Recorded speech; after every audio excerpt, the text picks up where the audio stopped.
एक दिन खाली बैठे मैंने फेसबुक पर एक अनजाने आदमी को फ्रेंड रिक्वेस्ट भेज दी, जो दिखने में बहुत हैंडसम था। उस आदमी ने उसी रात फेसबुक पर मेरी भेजी फ्रेंड रिक्वेस्ट एक्सेप्ट कर ली। तुम्हें पता है कि तुम इस साड़ी में कितनी खूबसूरत लग रही हो, उसने मैसेज किया। थैंक्स, मुझे भी तुम्हारी डीपी अच्छी लगी। इसी तरह हमने बातें करनी शुरू कर दी। मुझे पता था कि वह 39 साल का शादीशुदा आदमी है, जो 2 बच्चों का बाप भी है। इन सब चीज़ों के बाद भी हमने अपनी बातें शुरू कर दी। इतना ही नहीं, हमने अपना नंबर भी एक दूसरे के साथ बदल लिया। देखते ही देखते हम एक दूसरे के करीब आ गए और एक दूसरे के बेस्ट फ्रेंड बन गए। फेसबुक पर हम एक दूसरे के साथ बहुत ज़्यादा बातें करने लगे और सोशल मीडिया पर ज़्यादा से ज़्यादा समय बिताने लगे। दूसरी ओर उस आदमी को लगने लगा कि हमारे करीब आने से, इतनी बातें करने से वह अपनी बीवी से दूर हो जा रहा है। वह अपने बच्चों के साथ दूसरे स्टेट में रहती थी। वह मुझसे बोलता था, अभी पता नहीं, मैं सारा दिन तुम्हारे बारे में ही सोचता रहता हूँ। मुझे अफसोस है इस बात पर। मैं नेचर से काफ़ी शर्मीली थी। मेरे काफ़ी अच्छे दोस्त भी थे, लेकिन हम मुहाफिज जैसा दोस्त होना काफ़ी स्पेशल था मेरे लिए। 1 महीने की चैटिंग के बाद हमने स्काइपिंग करना भी शुरू कर दिया। हम उस पर बातें कम और एक दूसरों को घंटों निहारा ज़्यादा करते थे। एक रात वह मेरे साथ वीडियो कॉल पर था। उसने बोला, ऐसे देखते देखते कहीं प्यार ना हो जाए। खैर, अब हम रोज़ ही वीडियो कॉल करने लग गए। हम इतने पास आ चुके थे कि अब हम एक रियल कपल की तरह बिहेव करने लगे थे। हम रोमांस करते, एक दूसरे को चिढ़ाते और थोड़ी लड़ाइयाँ भी करते। कहने का मतलब था कि एक 17 साल की लड़की को 39 साल के आदमी से प्यार हो गया था। जिस तरह से प्यार की कोई उम्र नहीं होती, उसी तरह से हम दोनों को भी अपना रिश्ता बिल्कुल गलत नहीं लगा। हमें नहीं लगा कि हमने कुछ गलत काम किया है। इसी दौरान उसकी बीवी और बच्चे उससे मिलने आए, पर वह फिर भी मुझसे बातें किए करता था। यहाँ तक कि वह अपनी बीवी के सामने भी मेरी कॉल उठा लेता था।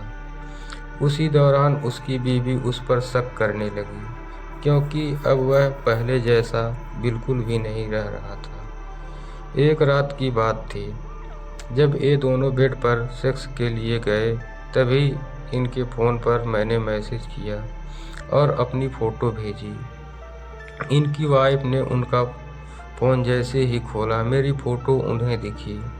उसकी वाइफ ने कोई रिएक्शन नहीं दिया। अब मुहाफिज को जोर का थप्पड़ मारा और रोने लगी। 3 दिनों के बाद वह घर छोड़कर चली गई। मुझे उसकी वाइफ के लिए काफ़ी बुरा लगा, इसलिए मैंने उससे कई दिनों तक बातचीत बंद कर दी। उसकी वाइफ के जाने के बाद हम फिर से मिले और हमने लॉन्ग ड्राइव पर जाने का प्लान बनाया। उसी समय उसने मुझे प्रपोज किया। मुझे सिर्फ तुम ही चाहिए और कुछ नहीं। अपने जीवन में मैं काफ़ी सारी लड़कियों से मिला, पर तुम ही एक ऐसी लड़की हो जिसने मेरा दिल चुराया है। वहाँ कुछ देर के लिए शांति छा गई। फिर उसने मुझे आई लव यू बोला। उसकी आंखों में आंसू थे।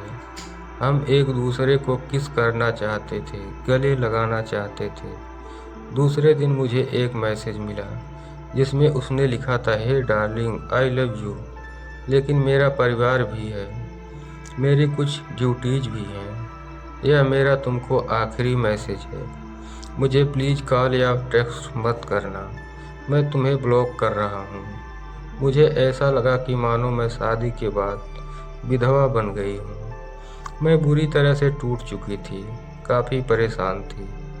3 महीने बीत जाने के बाद मैं एक लड़के के साथ रिलेशनशिप में आई। एक दिन मेरे पास किसी दूसरे नंबर से मुहाफिज का मैसेज आया, बानी इज दैट यू, प्लीज़ मेरी लाइफ में दोबारा वापस आ जाओ, मैं तुम्हारे बिना नहीं रह सकता। मैं समझ गई कि यह उसी का नंबर है और फूट फूट कर रोने लगी। 1 घंटे की चैटिंग के बाद मेरा दिल फिर से पिघलने लगा। मेरे बॉयफ्रेंड को इन सब चीज़ों के बारे में कुछ नहीं पता था। मैंने उससे सब कुछ छुपा कर रखा था। मैंने उस रात केवल मुहाफिज से बातें की। एक दिन मुहाफिज ने मुझे अपने घर पर लंच के लिए बुलाया था। मैंने हाँ कर दी और चली गई। घर जाकर मैंने देखा कि वह खाली था और वहाँ केवल मुहाफिज के अलावा कोई और नहीं था। उसने मुझे अंदर बुलाकर फ्रेश होने के लिए बुलाया। उसने ढेर सारी बातें की और खाने की टेबल सजाई। मेरे लिए यह सब नया था। मैं केवल इधर उधर देख रही थी। तभी अचानक से जैसे ही पीछे मुड़ी, उसके होंठ मेरे होंठों पर थे। हम एक दूसरे को किस करने लगे। मैं भूल गई वह कौन है और मेरी उम्र कितनी है। वह पहला टाइम था जब मैं किसी के साथ सेक्स कर रही थी, वह भी जाने कि हम प्रोटेक्शन ली है या नहीं। तभी मुझे दर्द का एहसास हुआ और मैंने अपनी वर्जिनलिटी उसे दे दी, जिससे मैं बेहद प्यार करती थी। मैं उसी दर्द भरी हालत में घर वापस आ गई। दूसरे दिन मुझे काफ़ी अच्छा महसूस हो रहा था। अब मुझे पूरी तरह से एहसास हो चुका था कि वह मुझे कभी नहीं छोड़ेगा। अब मैं प्यार पाने के लिए इतनी ज़्यादा एक्साइटेड नहीं थी। वर्जिनिटी खोने के बाद मेरी सोच काफ़ी बदल गई। मैं एक औरत बन चुकी थी। उस दिन मुझे पता चल चुका था कि प्यार का असली मायने क्या होता है।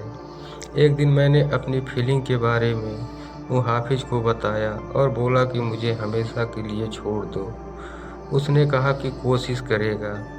धीरे धीरे मुहाफिज का नाम मेरी ज़िंदगी से मिटता चला गया। मैंने उसका नंबर डिलीट कर दिया और उसने भी मुझे ब्लॉक कर दिया। मैंने फिर उसे कभी ट्रेस करने की नहीं सोची, लेकिन उसकी यादें आज भी मुझे डराती हैं। मैं खुश थी कि मैं इस अजीब से लगने वाले रिश्ते से बाहर आ गई, लेकिन आज भी वह आदमी मेरा पहला प्यार रहेगा। मैं भगवान से दुआ मांगती हूँ कि मुझे जब भी कोई दे तो वह एकदम मुहाफिज जैसा हो।